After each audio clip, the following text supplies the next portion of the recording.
Tales by Geoffrey Chaucer. Edited by D. Lang Purvis. This reading is based on the book The Canterbury Tales and Other Poems. The original text contains poems by Chaucer and a lot of notes and explanations by the editor. To view these, please visit the Gutenberg eText link on the LibriVox catalogue page of the Canterbury Tales. The Franklin's Tale. Prologue.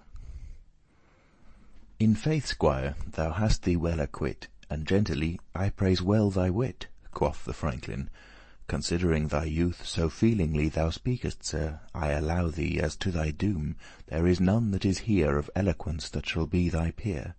If that thou live, God give thee good chance, and in virtue send thee continuance, for of thy speaking I have great dainty. I have a son, and by the Trinity, it were me lever than 20 pound worth land, though it right now were fallen in my hand, he were a man of such discretion, and yet that be, fie on possession. But if a man be virtuous withal, I have my son snibbed, and yet shall, for he to virtue listeth not intend, but for to play at dice and to dispend, and lose all that he hath, is his usage. And he had lever talk with a page than to commune with any gentle wight. There he might learn gentilesse aricht. Straw for your gentilesse, quoth our host. What, Franklin, pardie, sir, well thou wost, that each of you might tellen be the least, a tale or two, or breake his behest. That know I well, sir, quoth the Franklin. I pray you have me not in disdain, though I to this man speak a word or two. Tell on thy tale without wordes mo. Gladly, sir host, quoth he, I will obey unto your will. Now hearken what I say. I will you not contrary in no wise, as far as that my wittes may suffice. I pray to God that it may please you, then what I tell, that it is good enow.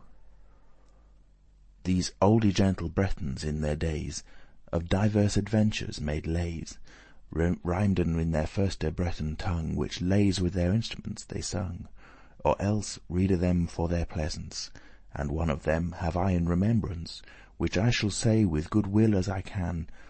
But, sirs, because I am a borrow man, at my beginning first I you beseech, have me excused of my ruder speech. I learnt never rhetoric, certain. Thing that I must speak, it must be bare and plain. I slept never on the Mount of Parnasso, nor learned Marcus Tullius Cicero. Colours know I none without a dread, but such colours as growen in the mead, or else such as men dye with or paint. Colours of rhetoric be to me quaint, my spirit feeleth not of such matter.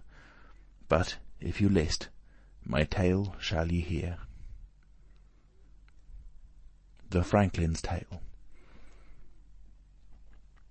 In Armoric, that is called Britannia, there was a knight that loved and did his pain to serve a lady in his beste wise, and many a labour, many a great emprise, he for his lady wrought, ere she were won, for she was one the fairest under sun, and eke thereto come of so high kindred, that well unnethes dost this knight for dread.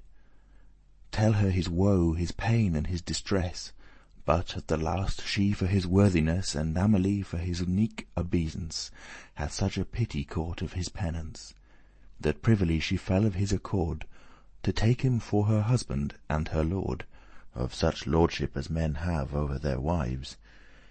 And for to lead the more in bliss their lives, of his free will he swore her as a knecht, that never in all his day, he day nor nicht, should take upon himself no mastery against her will, nor kithe her jealous eye, but her obey, and follow her will in all, as any lover to his lady shall, save that the name of sovereignty, that would he have, for shame for his degree.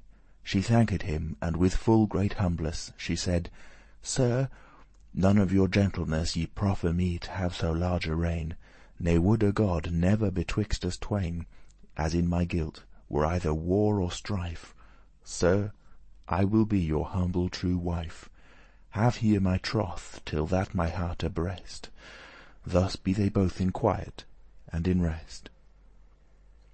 For one thing, sires, safely dare I say, that friends ever each other must obey. If they will longer hold in company, love will not be constrained by mastery.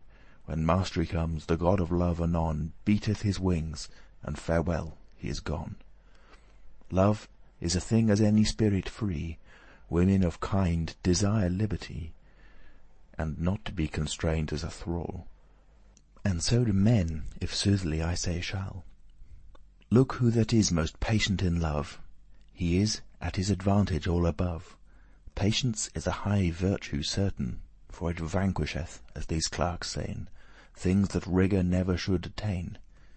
For every word men may not chide or plain, learn to suffer, or so may I go.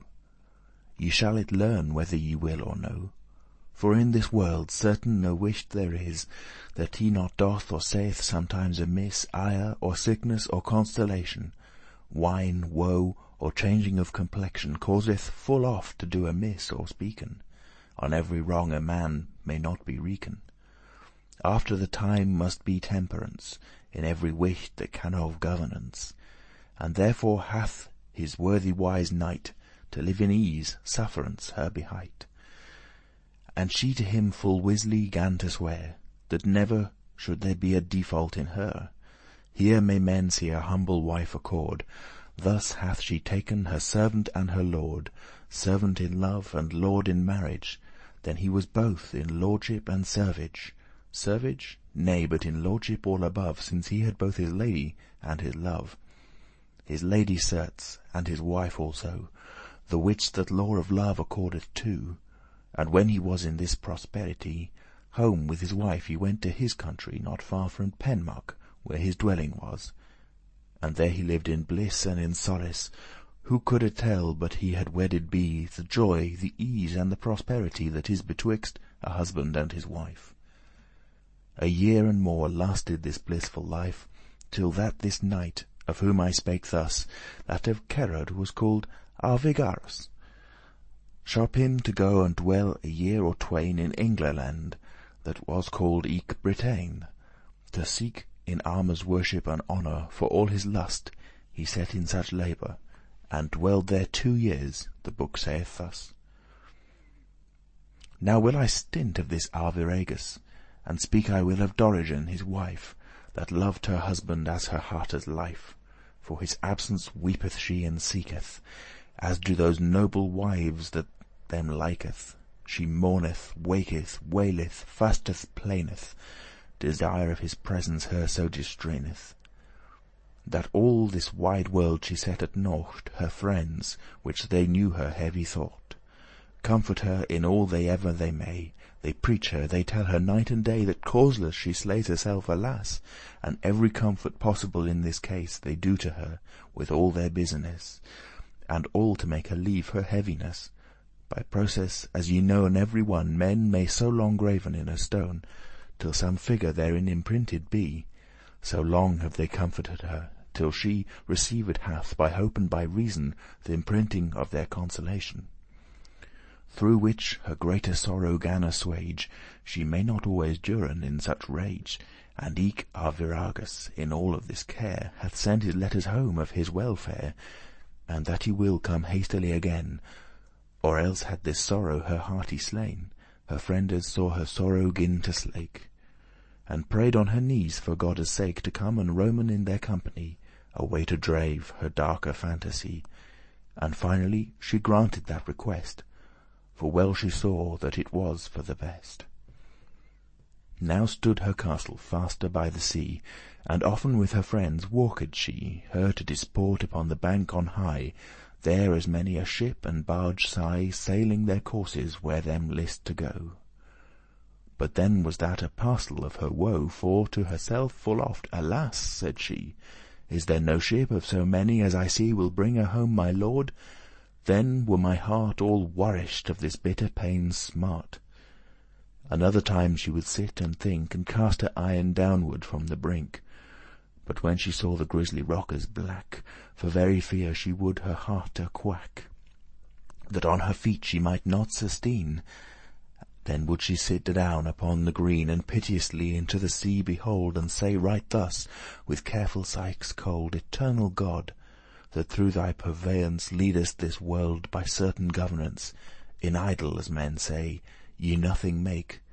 But Lord, these grisly friendly rockers black, that seem rather a foul confusion of work than any fair creation of such a perfect wise God and stable, why have ye wrought this work unreasonable? For by this work north, south, or east, or west, there is not fostered man, nor bird, nor beast. It doth no good to my wit, but annoyeth. See ye not, Lord, how mankind it destroyeth? 100,000 bodies of mankind have Rockies slain. All be they not in mind, which mankind is so fair part of thy work. Thou madest it like to thine own mark. Then seemed it ye had a great charter toward mankind. But how then may it be that ye such meanness make it to destroy, which meanness do no good, but ever annoy? I wot well, clerkers will say as them lest, by arguments, that all is for the best, although I can the causes not know, but thilke God that made the wind to blow, as keep my lord, this is my conclusion. To clerks leave I all disputation, but would to God that all these rocks black were sunken into hell for his sake. These rocks slay mine hearte for all the fear. Thus would she say with many a piteous tear. Her friends saw that it was no disport to roam by the sea, but discomfort, and shop them for to play somewhere else. They led her by rivers and by wells, and eke in other places delectables. They dancen, and they play at chess and tables. So on a day, right in the morning tide, unto a garden that was there beside, in which they had made their ordinance of victual and of other purveyance, they go and play them all the longe day. And this was on the 6th morrow of May, which May had planted with his soft showers. This garden full of leaves and of flowers, and craft of manne's hand, so curiously arrayed had this garden truly, that never was there a garden of such price, but if it were the very paradise. Th' odour of flowers and the freshe sight would have maked any heart alight that e'er was born, but if too great sickness or too great sorrow held it in distress. So full it was of beauty and pleasance, and after dinner they began to dance, and sing also, save Dorigen alone, who made away her complaint and her moan, for she saw not him on the dance go that was her husband and her love also. But natheless she must a time abide, and with good hope let her sorrow slide. Upon this dance, among other men, danced a squire before Dorigen, that fresher was and jollier of array, as to my doom, than is the month of May. He sang and danced, passing any man that is or was since that the world began. Therewith he was, if man should him descrive, one of the best faring men alive, young, strong, and virtuous, and rich and wise, and well beloved, and holden in great price. And shortly of the sooth I telle shall, unweeting of this Dorigen at all, this lusty squire, servant to Venus, which that he called was Aurelius, had loved her best of any creature, 2 year and more as was his aventure.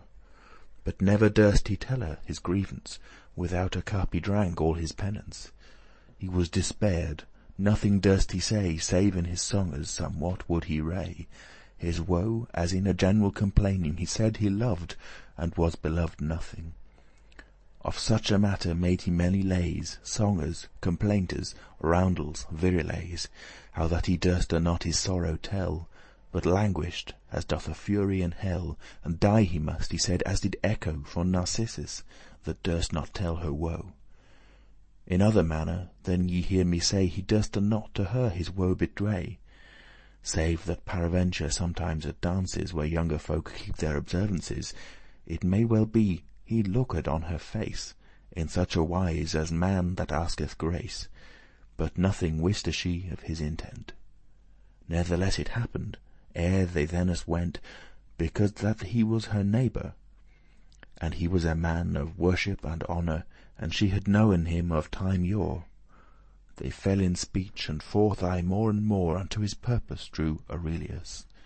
And when he saw his time, he said her thus, "Madam," quoth he, "by God that this worlde made, so that I wist it might your hearte gladde, I would, that day that your Arviragus went over sea, that I, Aurelius, had gone where I should never come again.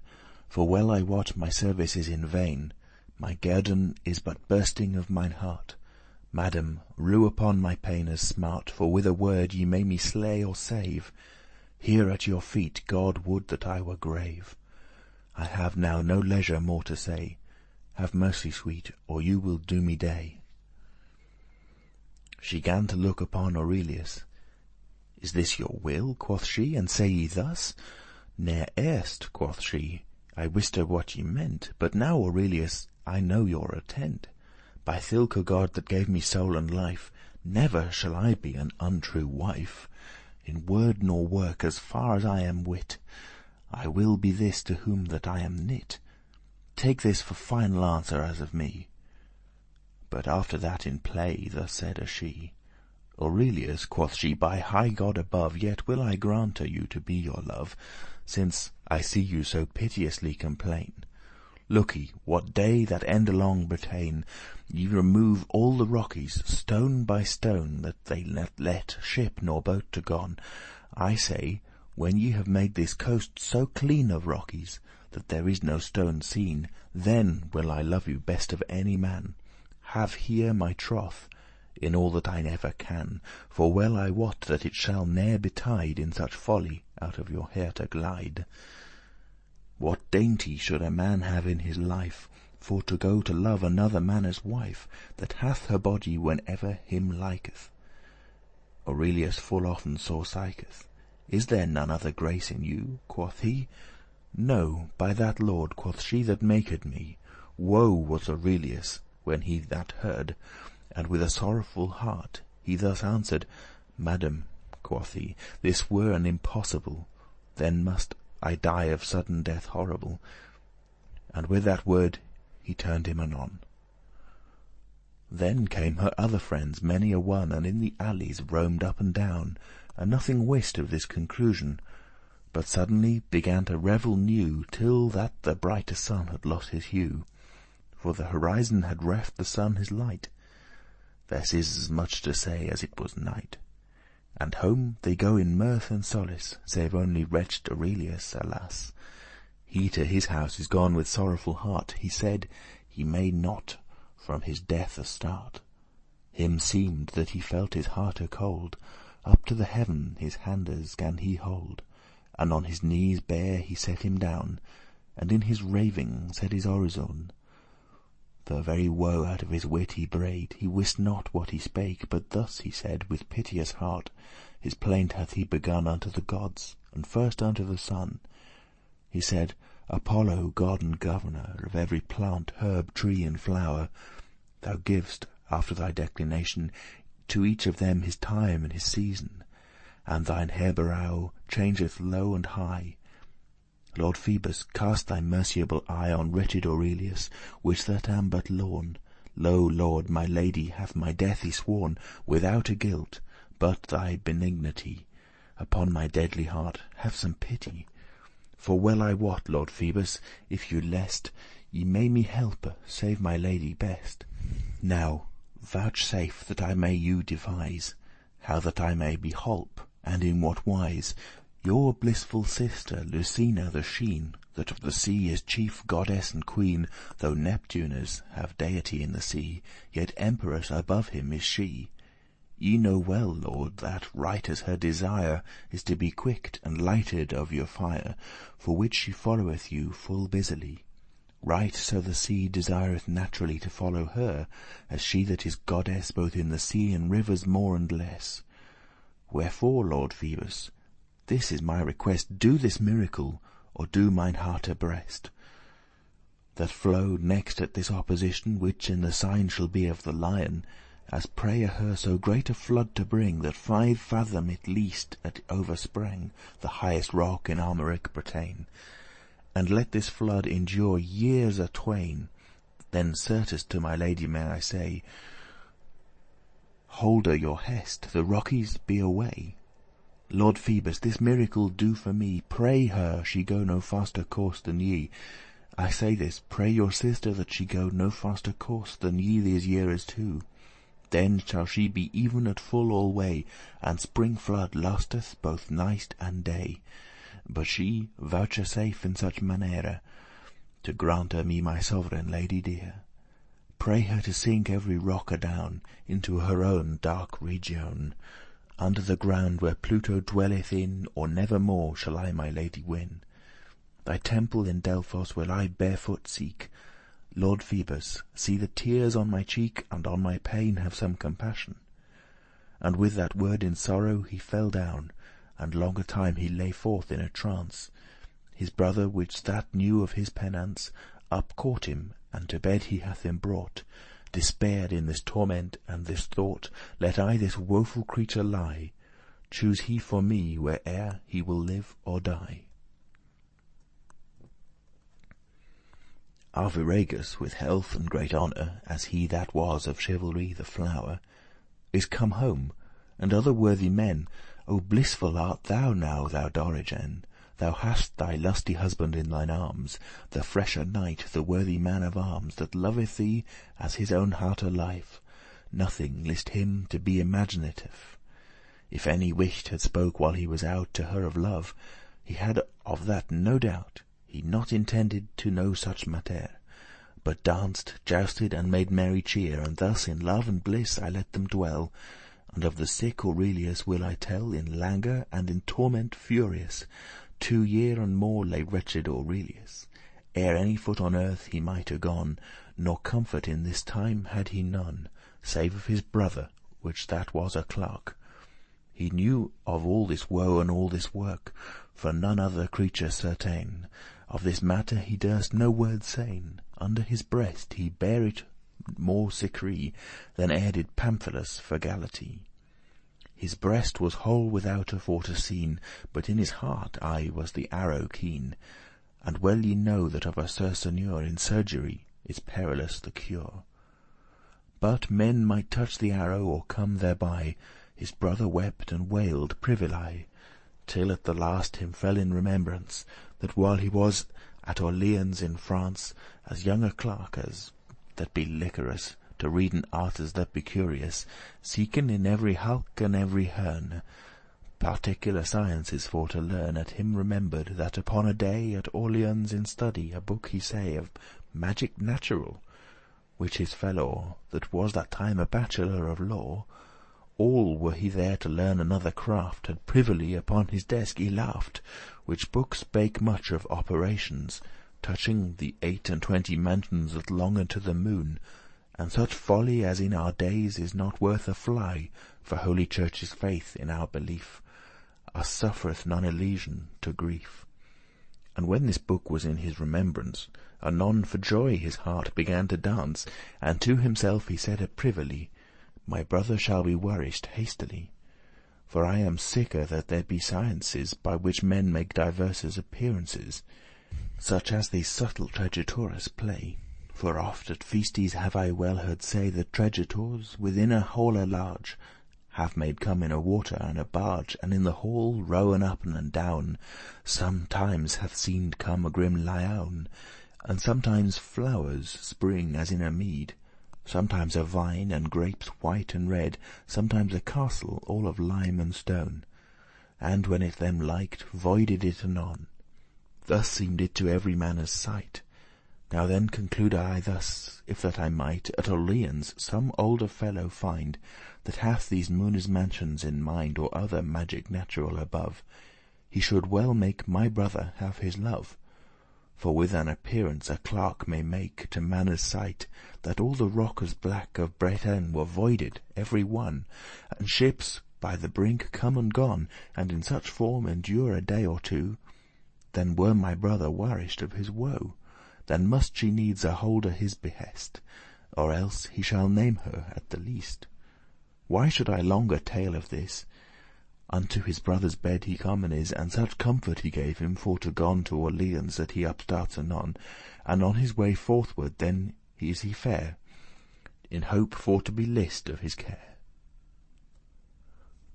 When they were come almost to that city, but if it were 2 furlong or 3, A young clerk roaming by himself they met, which that in Latin thriftily them gret.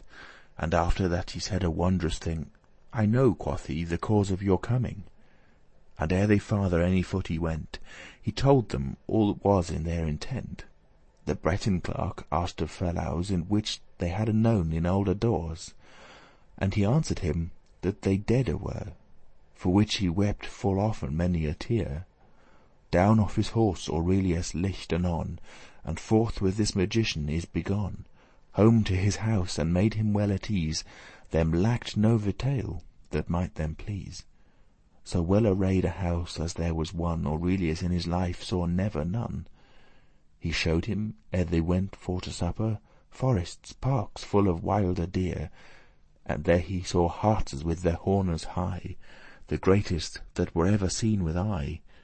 He saw of them 100 slain with hounds, and some with arrows bleed of bitter wounds.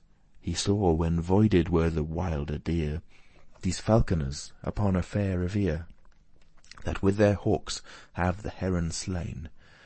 Then he saw knights jousting in a plain, and after this he did him such a pleasance, that he him showed his lady on a dance, in which himself danced as him thought. And when this master that this magic wrought saw it was time, he clapped his handes to, and farewell, all the revel is he go. And yet removed they never out of the house, while they saw all the sights marvellous. But in his study, where his bookes be, they satte still, and no wished but they three. To him his master called his squire, and said him thus, "May we go to supper?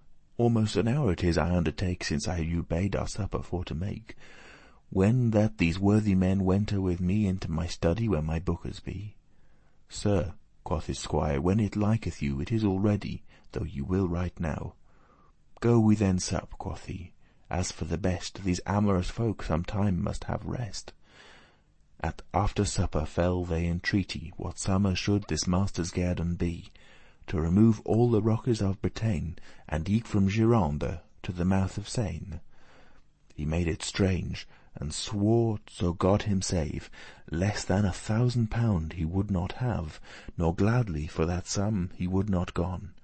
Aurelius with blissful heart anon answered thus, "Fie on 1,000 pound! This wide world, which that men say is round, I would it give, if I were lord of it. This bargain is full driven, for we be knit. Ye shall be paid truly by my troth, but look, for no negligence or sloth, ye tarry us here no longer than tomorrow." "Nay," quoth the clerk, "have here my faith to borrow. To bed is gone Aurelius when him lest, and well nigh all that night had he his rest.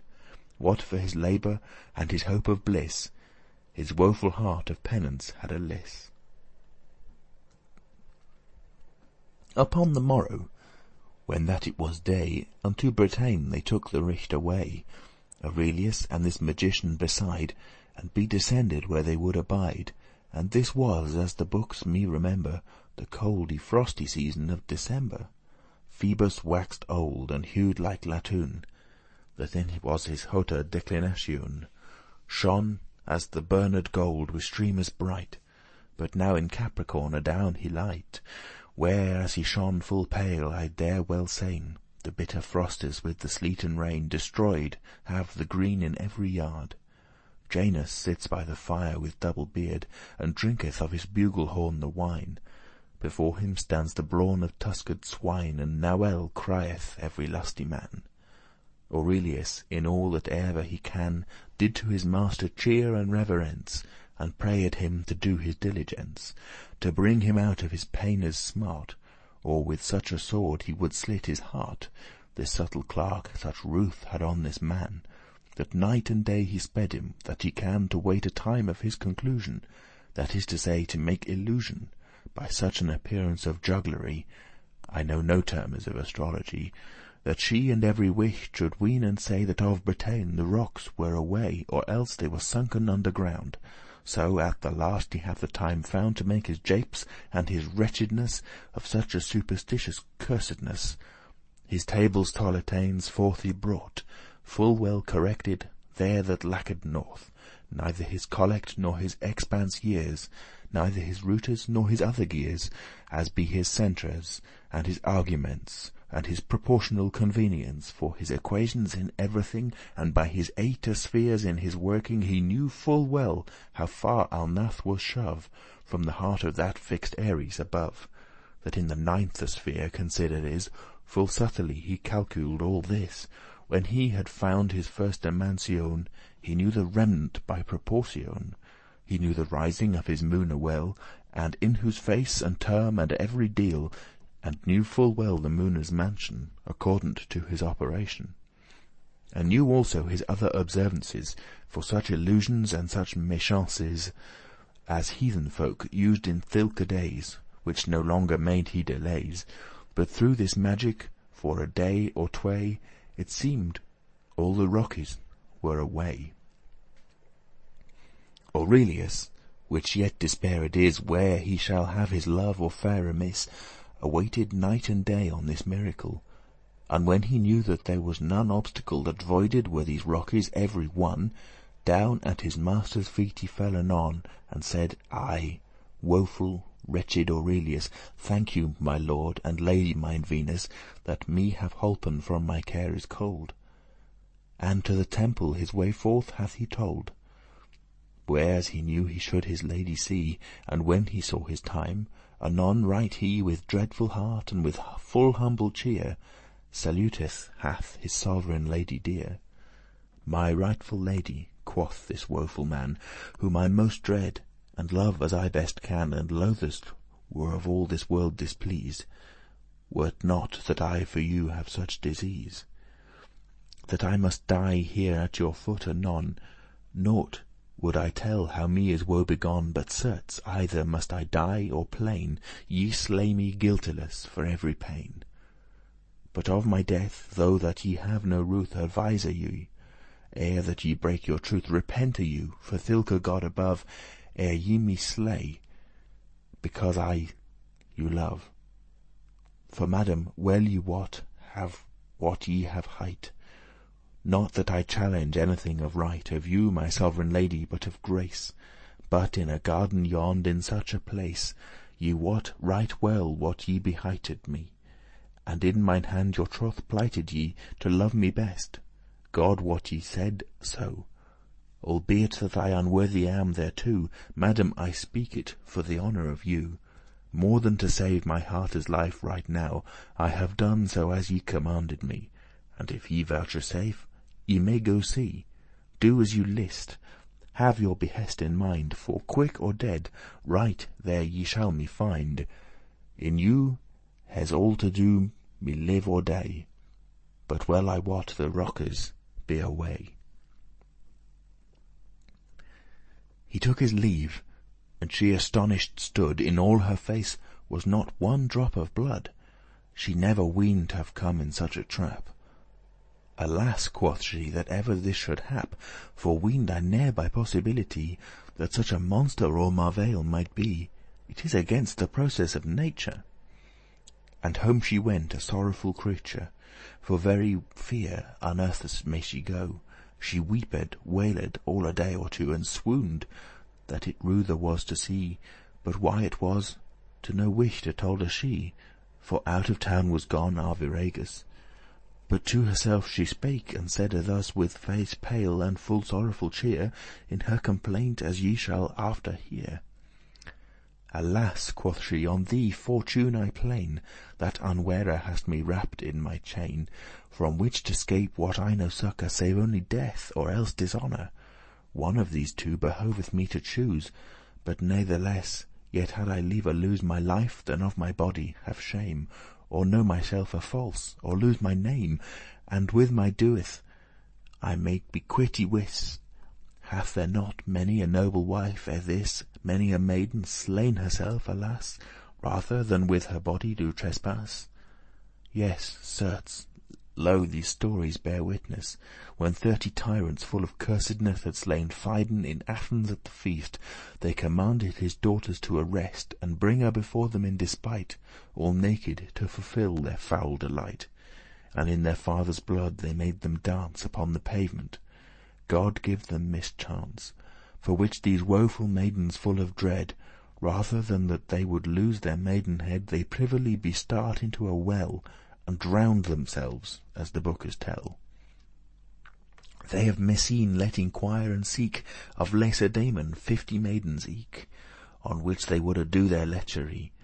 But there was none of all that company that was not slain, and with a glad intent chose rather for to die than to assent to be oppressed of her maidenhood. Why should I then to die and be in dread? Lo, eke the tyrant Aristoclides, that loved a maiden hight Stymphalides, when that her father slain was on a night, unto Diana's temple went she right, and hent the image in her handes too, from which image she would never go, no wished her handes might it off erase, till she was slain right in the selfe place. Now since that maidens had with such despite be defouled with man's foul delight, well ought a wife rather herself to slay than be defouled, as it thinketh me. What shall I say of Hasdrubal's wife, that at Carthage bereft herself of life? For when she saw the Romans win the town, she took her children all and skipped her down into the fire, and rather chose to die than any Roman did her villainy. Hath not Lucretia slain herself, alas, at Rome, when that she oppressed was of Tarquin, for her thought it was a shame to live, when she had lost her name? The 7 maidens of Milesie also have slain themselves for very dread and woe, rather than folk of Gaul should them oppress. More than 1,000 stories, as I guess, could I now tell as touching this matter. When Abradate was slain, his wife so dear herself slew, and let her blood to glide in Abradate's wounds deep and wide, and said, "My body at the least away there shall no wish defoul, if that I may." Why should I more examples hereof sayn, since that so many have themselves slain, well rather than that they defouled be? I will conclude that it is bet for me to slay myself than to be defouled thus. I will be true unto Arviragus, or else slay myself in some manner, as did Demotione's daughter dear, because she woulde not defouled be. O Sedasus, it is full great pity to read how thy daughters died, alas, that slew themselves for such a manner cas. As greater pity was it of well more, the Theban maiden that for Nicanor herself slew, right for such manner woe, another Theban maiden did right so. For one of Macedon had her oppressed, she with her death her maidenhead redressed. What shall I say of Niceratus' wife, that for such case bereft herself of life? How true was eke to Alcibiades his love, that for to dean rather cheese than for to suffer his body unburied be? Lo, what a wife was Alceste, quoth she. What saith Homer of good Penelope? All Greece knoweth of her chastity. Pardie of Laedamia is written thus, that when at Troy was slain Protesilaus, no longer would she live after this day. The same of noble Portia tell I may. Without her Brutus coulde she not live, to whom she did all whole her hearte give. The perfect wifehood of Artemisy honoured is throughout all Barbary. O tutor queen, thy wifely chastity to all her wives may a mirror be. Thus plained Dorigen a day or tway, proposing never that she would a day. But natheless upon the 3rde night home came Arviragus, the worthy knight, and asked her why that she wept so sore. And she gan weepen ever longer more. Alas, quoth she, that ever I was born. Thus have I said, quoth she, thus have I sworn. And told him all, as ye have heard before. It needeth not rehearse it you no more. This husband with glad cheer in friendly wise answered and said, as I shall you devise. Is there aught else, Dorigen, but this? Nay, nay, quoth she, God help me so as wis, this is too much, and it were God's will. Yea, wife, quoth he, let sleep her what is still. It may well parventure yet today ye shall your trothe holde by my fay, for God so wisly have mercy on me. I had well lever sticked for to be, for very love which I to ye have. But if ye should your troth keep and save, truth is the highest thing that man may keep. But with that word he burst anon to weep, and said, I you forbid, on pain of death, that never, while you lasteth life or breath, to no wish to tell ye this misadventure. And I ye best, I will my woe endure. Nor make no countenance of heaviness, that folk of you may deem harm or guess. And forth he called a squire and a maid. Go forth anon with Dorigen, he said, and bring her to such a place anon. They take their leave, and on their way they gone, but they not wiste why she thither went. He would no wish to tell her his intent.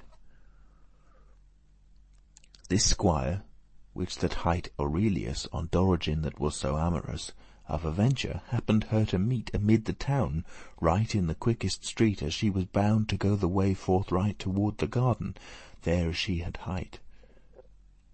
And he was to the garden ward also, for well he spied when she would go out of her house to any manner place. But thus they met, of adventure or grace, and he saluted her with glad intent, and asked of her wherewithal she went. And she answered, half as were she mad, unto the garden as my husband bade, for troth for to hold, alas, alas.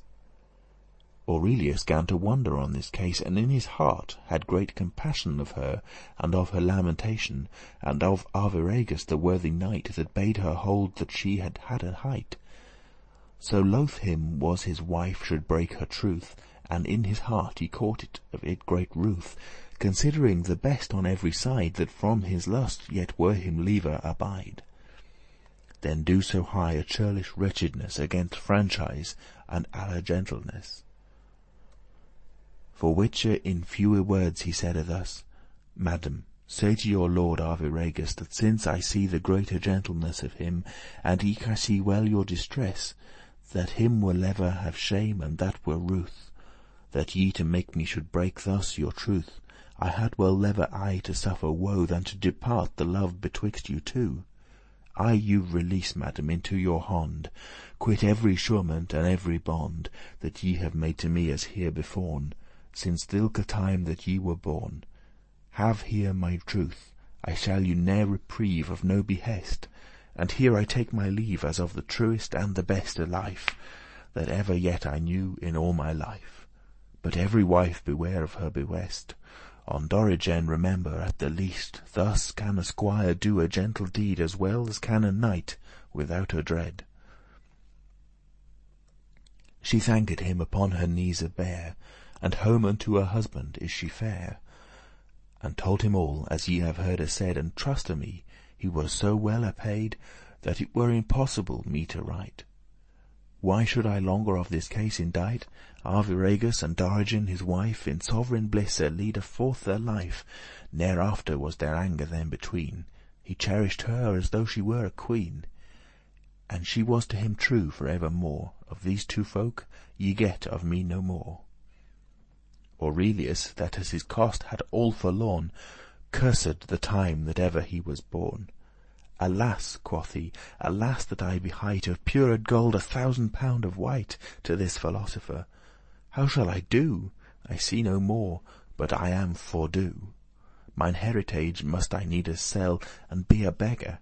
Here I will not dwell, and shame on all my kindred in this place, but I of him may get a better grace. But natheless I will of him assay, and certain days year by year to pay, and thank him of his greater courtesy. My troth will I keep, I will not he. With hearte sore he went unto his coffer, and brought a gold unto this philosopher, the value of 500 pound, I guess, and him beseeched of his gentleness to grant him days of the remenant, and said, Master, I dare well make avaunt, I failed never of my truth as yet, for sickerly my debt shall be quit towards ye, howso that ere I fare, to go a begging in my kirtle bare. But would ye vouchsafe upon surety 2 year or 3 for to respite me, then were I well, for else I must sell mine heritage, there is no more to tell. This philosopher soberly answered, and said thus, when he these words heard: Have I not holden covenant to thee? Yes, certes, well and truly, quoth he. Hast thou not had thy lady as thee liked? No, no, quoth he, and sorrowfully sigh'd. What was the cause? Tell me if you can. Aurelius his tale anon began, and told him all as ye have heard before. It needeth not to you rehearse it more. He said, Arviragus of gentleness had lever die in sorrow and distress, than that his wife were of her troth false. The sorrow of Dorigen he told him else, how loth her was to be a wicked wife, and that she had lever had lost that day her life, and that her troth she swore through innocence, she ne'er erst had speaks of apparence. That made her have of her so great pity, and write as freely as her sent her to me. And freely sent I her to him again. That is all sum and sum, there is no more to sayn. The philosopher answered, Lever, brother, ever each of you did gently to the other. Thou art a squire, and he is a knight, but God forbid, for all his blissful might. But if a clerk could do a gentle deed as well as any of you, it is no dread. Sir, I release thee thy £1,000, as thou right now were crept out of the ground, for never ere thou hadst known me. For, sir, I will not take a penny of thee, for all my craft, nor nought of my travail. Thou hast y paid well for my vitail. It is enough, and farewell, have good day. And took his horse, and forth he went his way. Lordings, this question would I ask enow, which has the most of free, as thinketh you? Now tell me, ere that ye farther wend. I can no more. My tale is at an end. End of the Franklin's Tale. Read in Nottingham, England, on the 16th of July 2006. www.alexfoster.me.uk